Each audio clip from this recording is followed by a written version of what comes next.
சென்னையில் தொழிலதிபர் மனைவியை குறிவைத்து குடும்பத்துடன் பல கோடி ரூபாய் நகைகளை பறித்த சம்பவம் பரபரப்பை ஏற்படுத்தியுள்ளது. சென்னை வேப்பேரியில் தொழிலதிபர் மனைவியை குறிவைத்து தாயும் மகன்களும் பல கோடி ரூபாய் நகைகளை பறித்தது அதிர்ச்சியை ஏற்படுத்தியுள்ளது. சென்னை வேப்பேரியில் உள்ள அடுக்குமாடி குடியிருப்பில் தொழிலதிபரின் வீட்டிற்கு எதிரே சங்கீதா என்ற பெண் தனது மகன்கள் திலீப் மற்றும் அங்கிட் ஆகியோருடன் வாடகைக்கு குடியேறினார். அப்போது தொழிலதிபர் மனைவியுடன் பழக்கத்தை ஏற்படுத்திக் கொண்ட சங்கீதா தனது மகன் திலீப்பை அவருக்கு அறிமுகம் செய்து வைத்தார். இதனைத் தொடர்ந்து இருவருக்கும் நெருக்கம் ஏற்பட்டு உல்லாசமாக இருந்ததாக கூறப்படுகிறது. இந்த நெருக்கத்தை பயன்படுத்தி தனிமையில் இருந்ததை ரகசியமாக வீடியோ எடுத்து தொழிலதிபர் மனைவியை திலீப் மிரட்டியுள்ளார்.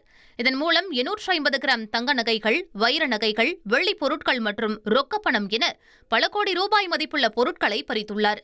இதனால் பாதிக்கப்பட்ட பெண் அளித்த புகாரின் பேரில் மோசடியில் ஈடுபட்ட சங்கீதா மற்றும் அவரது இளைய மகன் அங்கிட்டை போலீசார் கைது செய்துள்ளனர். முக்கிய குற்றவாளியாக கூறப்படும் திலீப்பை தனிப்படை அமைத்து போலீசார் தீவிரமாக தேடி வருகின்றனர். ஆந்திராவில் கலப்பட பால் குடித்து மேலும் 2 பேர் பலியானது சோகத்தை ஏற்படுத்தியது. ஆந்திர மாநிலம் கிழக்கு கோதாவரி மாவட்டத்தில் கலப்பட பால் விவகாரம் விஸ்வரூபம் எடுத்து வருகிறது. ஏற்கனவே 4 பேர் உயிரிழந்த நிலையில் மருத்துவமனையில் சிகிச்சை பெற்று வந்த மேலும் 2 பேர் உயிரிழந்ததாக அதிகாரிகள் கூறியுள்ளனர். இதனால் கலப்பட பால் குடித்து உயிரிழந்தோர் எண்ணிக்கை 6ஆக அதிகரித்துள்ளது. இந்த சம்பவத்தில் பாதிக்கப்பட்ட மேலும் 15 பேர் மருத்துவமனையில் தீவிர சிகிச்சை பெற்று வருகின்றனர். சென்னை ஆவடியில் ஆயுதப்படை பெண் காவலரை திருமணம் செய்வதாக கூறி ஏமாற்றிய குற்றச்சாட்டில் சுப்புராஜ் என்ற காவலர் கைது செய்யப்பட்டுள்ளார். ஆவடி தமிழ்நாடு வீட்டு வசதி வாரிய குடியிருப்பு பகுதியில் வசித்து வரும் 25 வயதுடைய ஆயுதப்படை பெண் காவலரும் ஆவடி வீராபுரம் பகுதியில் தங்கி பணியாற்றி வந்த சுப்புராஜ் என்ற காவலரும் காதலித்து வந்துள்ளனர். இருவரும் நெருக்கமாக பழகி வந்ததாகவும் கூறப்படுகிறது. பெண் காவலர் திருமணம் செய்து கொள்ள வலியுறுத்திய போது அதற்கு மறுப்பு தெரிவித்த நிலையில் பெண் காவலர் அளித்த புகாரின் பேரில் சுப்புராஜை போலீசார் கைது செய்துள்ளனர். ஊட்டி லவ்டேல் ராபின்பேட்டை பகுதியில் குடியிருப்பு பகுதியில் சிறுத்தை நடமாடியதால் பொதுமக்கள் பீதியடைந்துள்ளனர்.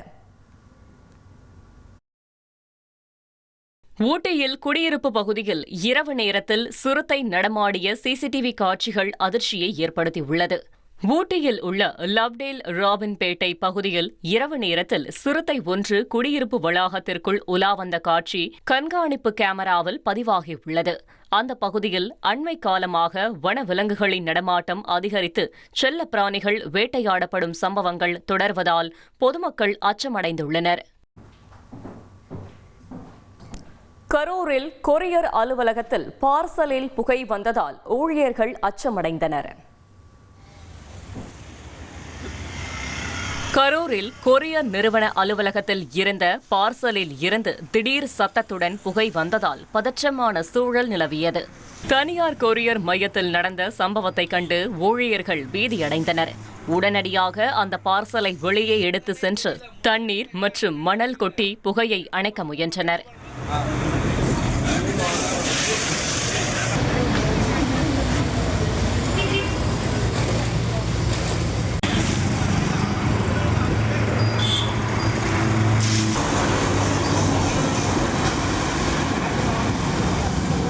அப்போது பார்சல் உள்ளே மின்சார வாகன பேட்டரி இருந்தது தெரியவந்த நிலையில் தீயணைப்புத் துறைக்கு உடனடியாக தகவல் தெரிவிக்கப்பட்டது.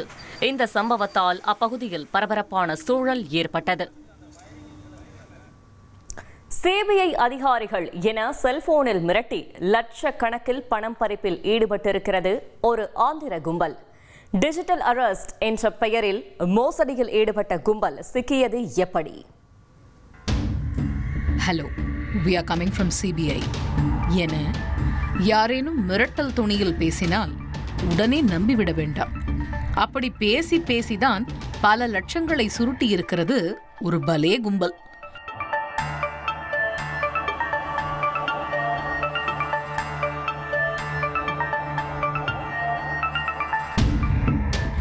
டிஜிட்டல் அரெஸ்ட் எனும் பெயரில் சிபிஐ மத்திய அரசு அதிகாரிகளைப் போல நடித்து வீடியோ காலில் மிரட்டி பலரையும் பதற வைத்திருக்கிறார்கள்.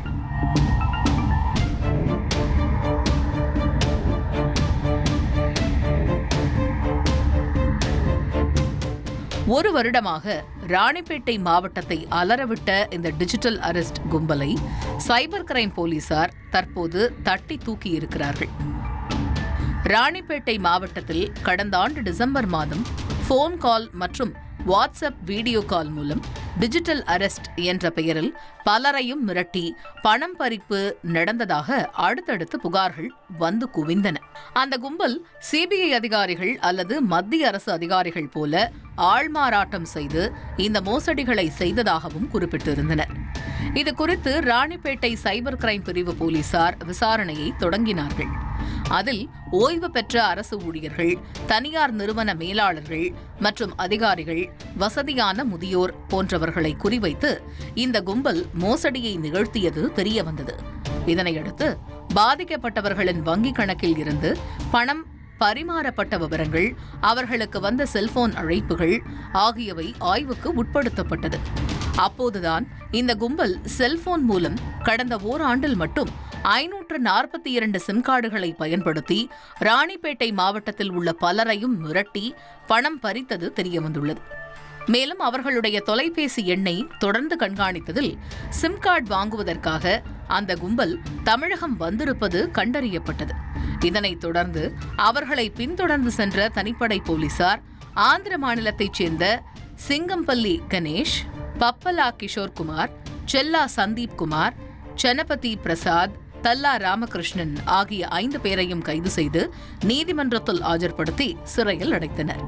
மேலும் இந்த மோசடியில் தொடர்புடைய மற்ற கூட்டாளிகள், இவர்களது நிதி பரிவர்த்தனைகள் மற்றும் பிற மாநிலங்களில் செய்துள்ள குற்றங்கள் குறித்து போலீசார் தீவிர விசாரணை நடத்தி வருகின்றனர்.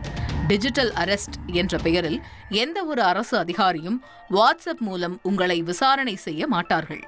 அடையாளம் தெரியாத நபர்களிடம் உங்கள் வங்கி தகவல்களையோ அல்லது தனிப்பட்ட விவரங்களையோ பகிர வேண்டாம் என போலீசாரின் தரப்பில் அறிவுறுத்தப்பட்டுள்ளது.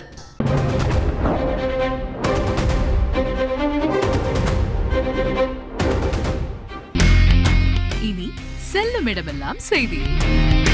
தந்தி டிவியின் வாட்ஸ்அப் சேனலை ஃபாலோ பண்ணினா செல்ல இருக்கும் இடமெல்லாம் செய்தி. இதோ QR கோட் இப்பவே ஸ்கேன் பண்ணுங்க, ஃபாலோ பண்ணுங்க.